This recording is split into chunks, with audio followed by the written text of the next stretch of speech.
Ever imagine punching a bully in the face and how good it would feel? Ever imagine walking up to someone and telling them everything you hate about them? Of course, right?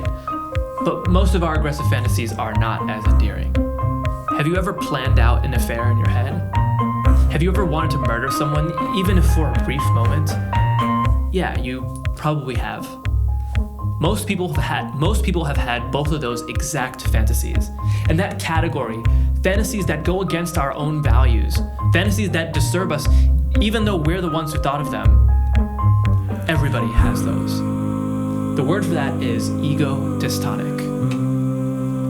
So why do we have ego-dystonic fantasies? Even if there's a part of us that would enjoy it, why do we imagine things we ultimately don't want to do? And that would be life-ruining to do. I have a theory, and it made all that darkness make sense in an instant. When I have those fantasies now, I feel like I get what they're trying to tell me, and they're trying to tell us something amazing. Here it is. In one of my relationships, I thought I was happy. I told everyone I was happy. I wrote in my diary that I was happy. But I constantly had these disturbing, unwanted fantasies of having wild sex with literally anyone else except for the person that I was dating. And the idea of being adored, the idea of someone seeing me as hot and desirable and worth their time and attention, I wanted it so badly. Even though I hated those thoughts and they upset me and I was disgusted by myself, the fantasies partly felt good. But in real life, what did I do when I looked at someone's ass in the gym? Oh, how can I be thinking like such a degenerate? I'm such a terrible person. I did what everyone else does. We deny. How could this be me? I'm a good person. I'm better than that. That can't be me. We dismiss it. That's a stupid idea. Or we minimize it. I'm just thinking with my dick. It means nothing. We judge it so that we can separate it from ourselves, and then we can ignore it. That's not me. We do everything but take it seriously. We do everything but listen. And here's why that's a big problem. Part 1 of my theory. Every dark fantasy is a solution to a problem that you have, but that you don't know you have. Listen to the fantasy and let it guide you to where you need to grow. So, question 1. What is the problem the fantasy is telling me about? I thought I was happy, but clearly I wanted to feel desired in a way that was missing in my relationship. Part 2 of my theory. If every fantasy is a solution to a problem that I have, then how is this fantasy a possible solution to this problem we just discovered? I don't feel desired. Someone fucks my brains out. Now I feel desired. And that's the key. Our brains always default to the dumbest, easiest, most thoughtless solution. Part 3 of my framework. What's a more realistic way to solve this problem that will be healthy long term? When we ignore our fantasies, we put ourselves in a position where it is impossible for us to answer this question.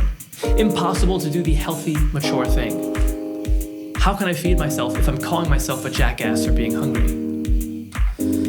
I think the important part here is that you just try something. Not to just keep ignoring those sharp moments when you have an unwanted fantasy. Let's think about it. Do we think our unconscious mind wants to cause us pain? I think our minds are doing what adults do when we deal with kids. When we deal with kids, first we ask nicely, hey, stop hitting each other, please. And then they ignore you, and then you have to say, hey, stop hitting each other, or we're leaving the park to go home and watch paint dry because you're showing me that you don't know how to listen and play safely, all right? And then they listen.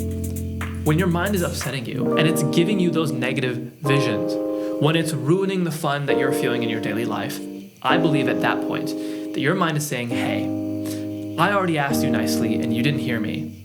So now I'm gonna raise my voice until you have to hear me.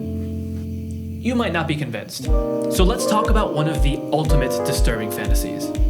This fantasy happens when that repressed internal voice needs to scream. It's not pretty, it's no joke, and this fantasy bothered me for most of my life. Apparently, I told my mom about it when I was 6 years old, and this went on until I was 23, so 17 out of my 27 years, and this theory I'm sharing now was how I escaped. It saved my life, and hopefully me sharing this will empower somebody somehow. When I was 19 years old, I had this new therapist, and he asked me something I'd never been asked before. He said, "When you think of committing suicide, what do you think of?" And I thought to myself, what is this crackhead therapist talking about? I said, "You know how I want to kill myself. That's what I think of." And he goes, No. In your fantasy, what do you feel? When you imagine, what is the you in your head feeling? You kill yourself, and then what happens? This question takes me years to answer, because the answer was vile and disgusting. Every time I thought of it, part of me wanted to vomit. What a selfish, disgusting person I was to want that. But as I share, I want you to notice how full of answers my fantasies were. How even though my fantasies were disturbing, even though I didn't want to accept those thoughts as my own, they were actually a guiding light trying to lead me to a better life. I wanted to see my funeral, cloudy day, pouring rain, just like a shitty direct-to-TV movie. But every time, there was almost no one there, just a couple of my family members. And I imagined those family members saying to themselves, "I should have done something. I knew he was going to the hospital regularly. I knew how bad it was getting, and yet I abandoned him. It's my fault." What a fucked up thing for me to desire. But I wanted it so bad. Just one moment of recognition from my family, one moment of being seen and them finally doing something. I feel loved, I feel appreciated. And then I'd imagine everyone else at the funeral, how sad I'd make my friends, and go, no. That's not me. I would never do that to them. Don't think about it. I was so scared of becoming the person in my fantasies because I didn't want to hurt anybody, especially not my friends. But in hindsight, I wasn't doing what was in my fantasy. I was debating it, but in reality, I was just alone in my room suffering, trying to block out thoughts that I needed to face. I didn't have to be scared. I wish I had just let my fantasies be what they were, and then looked at what my actions were as two different things. Two really important data points that inform me on how to move forward, but don't have to affect each other. So let's see what golden nugget of information was waiting for me in that fantasy. Part 1 of my theory. Every dark fantasy is a solution to a problem that you have, but that you don't know you have. Listen to the fantasy and let it guide you to where you need to grow. So, question 1. What is the problem my family crying at my funeral is telling me about? I could not imagine any way to receive sympathy without killing myself. I felt bitter about that with my family especially. Part 2 of my theory. If every fantasy is a solution to a problem that I have, then how is this fantasy a possible solution to this problem we just discovered? Killing myself finally gets me to be seen. It is the dumbest, easiest way for me to communicate to them that ignoring me has consequences. They had a job to do and failed. Completely irrational.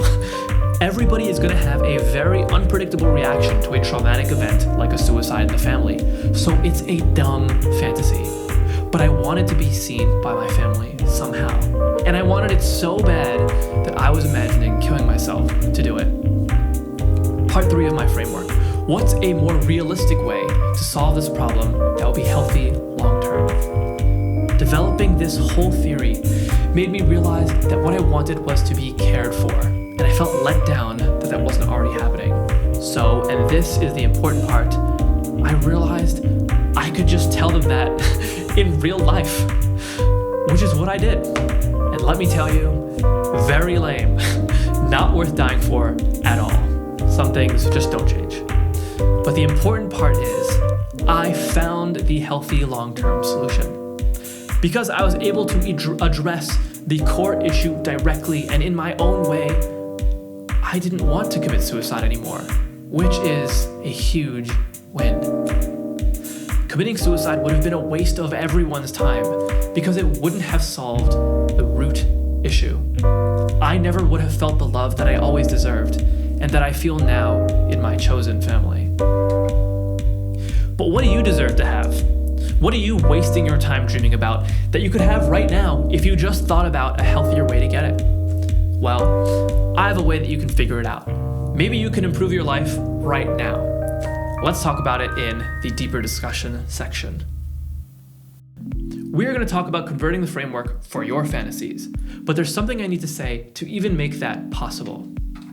This video was a balancing act to write, because I had to think about fantasies that were taboo enough to make the point I'm trying to make, but not too taboo to actually upset people, which would distract from my point. But I insist that most of my fantasies were far more fucked up than the ones I shared. Anytime I walked into a busy coffee shop, I would see visions of me slitting my throat and then holding my neck open while everybody watched me choke.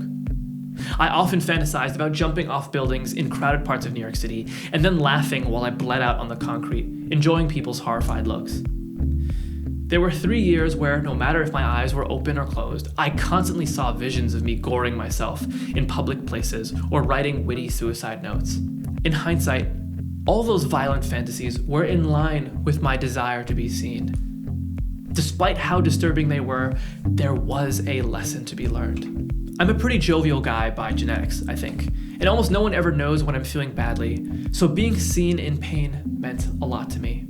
And the point is, my fantasy suicides were often incredibly selfish, and I would say immoral, often involving revenge and bringing pain to others. But I encourage you to put aside your feelings of disgust at yourself and realize that ego dystonia is possible. It's possible to have thoughts you don't like and to see that they still have value as thoughts, that they can teach you something about yourself that you can then convert into something that you do want for yourself. I think that getting comfortable with the ugliness in my brain and letting those visions play out, watching those movies in full, was a big part of figuring out how to solve those fantasies in a healthier way. And ultimately, it was necessary to heal. How could I have solved the mystery if I never even let myself actually think about my funeral and see what the fantasy was fully? So, whatever comes to mind in this next exercise, what would it be like to let your mind run free? If you want to use this framework to see if it improves your life right now, try this. Close your eyes and imagine being famous. What images come to mind? What are you literally imagining? Are you spending lots of money buying luxurious cars and clothes? Or are you being praised by an arena of screaming fans? Are your parents finally bragging about you to their friends? Or are you finally able to go to your high school reunion feeling okay? In each of those different images, fame is a unique possible solution to a problem that you have but might not know you have. Tons of celebrities have said publicly that fame does not help with any internal conflicts. So fame is a terrible solution that would not solve your problem. But the fantasy of fame is pointing you to a problem that you can find a better solution for. Are you spending lots of money buying luxurious cars and clothes? Maybe you're unhappy with your social status, or maybe you live in uncomfortable conditions. Maybe you're tired of financial stress and the thought of having extra to spend provides relief. Are your parents finally bragging about you? Maybe you still want your parents' approval. Notice how I didn't say the problem was your parents and them not approving of you, because you can't control how they value you, and we're focusing on problems we can solve. Similarly, for myself, I didn't narrow in on my family's behavior being the problem, because even though that is a problem, my inability to look for sympathy from healthier people is a problem that I can fix.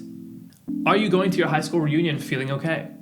Maybe you feel shame about your life right now. Maybe you feel like you have something to prove to others. I don't know. I'm just spitballing here. And those are some of the billions of possibilities, and I'm just showing you how I think about it. Those are fictional examples.